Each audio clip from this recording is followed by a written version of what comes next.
శ్రీమాత్రే నమః. ఈరోజు విశాఖపట్నం జ్ఞానాపురంలో ఉన్న ఏర్నిమాంబ అమ్మవారి ఆలయాన్ని దర్శించుకుందాం. వైజాగ్లో ఉన్న గ్రామ దేవతల ఆలయాలలో ఏర్నిమాంబ ఆలయం చాలా ప్రసిద్ధి. గుర్రం మీద కూర్చున్న అమ్మవారు ఇక్కడ భక్తులకు కనిపించి ఆశీస్సులు అందజేస్తూ ఉంటారు. సంతానం లేని వారికి పిల్లల్ని కటాక్షిస్తుంటారు. అందుకే సంతానం కలగలేదని బాధపడేవారు ఏర్నిమాంబ అమ్మవారిని దర్శించుకొని ముడుపులు కట్టి మొక్కుకుంటారు.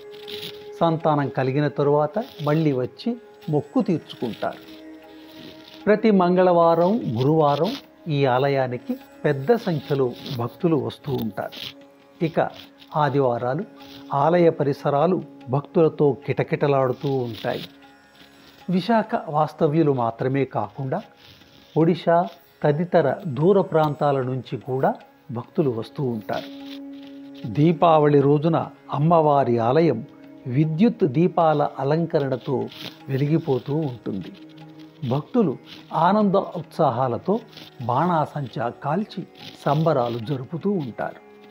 ఏర్నిమాంబ అమ్మవారు చాలా మహిమలు కలిగిన తల్లి కావడంతో కొందరు భక్తులు మొక్కులు తీర్చుకొని తలనీలాలు కూడా అర్పిస్తూ ఉంటారు. తీరని కోరికలు తీర్చే కల్పవల్లిగా అమ్మవారు ప్రసిద్ధి పొందారు. ఈ దేవాలయానికి ఉన్న మరొక విశేషం ఏమిటంటే, ఉద్యోగ అన్వేషణలో ఉన్న నిరుద్యోగులు ఇక్కడికి వచ్చి అమ్మవారిని దర్శించుకుంటే తొందరలోనే వారికి ఉద్యోగం దొరుకుతుందని భక్తులు చెప్పే మాట. పాల పొంగళ్ళు, కోళ్ళు, మేకలు అమ్మవారికి భక్తులు సమర్పిస్తూ ఉంటారు. మీరు కూడా ఈసారి విశాఖపట్నం వెళ్ళినప్పుడు రైల్వే స్టేషన్కు దగ్గరలో ఉన్న ఏర్నిమాంబ అమ్మవారిని దర్శించుకొని ఆ తల్లి ఆశీస్సులు పొందడం మరచిపోకండి. మన దేవాలయం ఛానల్ని వీక్షిస్తూ ఆదరిస్తున్న భక్త ప్రేక్షక మహాశయులందరికీ ధన్యవాదాలు, వందనాలు, శుభాకాంక్షలు. ఎంతో మహిమ కలిగి ఉన్నప్పటికీ పలు కారణాల వల్ల మరుగున పడిపోయిన ఆలయాల దర్శనం లేదా ఆయా ఆలయాల క్షేత్ర దర్శనం ఎంతో వ్యయ ప్రయాసలతో కూడిన విషయం.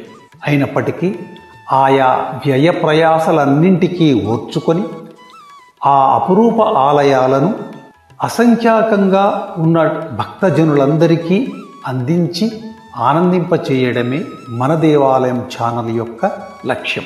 ఈ లక్ష్యం ఒక పుణ్యకార్యం. మన దేవాలయం ఛానల్ని మీరు సబ్స్క్రైబ్ చేసుకోవడమే కాకుండా వేలాది మంది భక్తుల చేత కూడా సబ్స్క్రైబ్ చేయించి ఈ పుణ్యకార్యంలో పాలు పంచుకోండి. చేసిన పుణ్యం ఊరికే పోదు, మీకు సకల శుభాలు జయాలు కలుగుతాయి.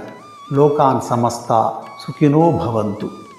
అలాగే మన దేవాలయం వీడియోలన్నింటినీ లైక్ చేసి విలువైన మీ అభిప్రాయాలను కామెంట్ బాక్సులో ఎప్పటికప్పుడు పెడుతూ ఉండండి. మీ సలహాలను, సూచనలను కూడా తెలియచేయండి. ధన్యవాదాలు.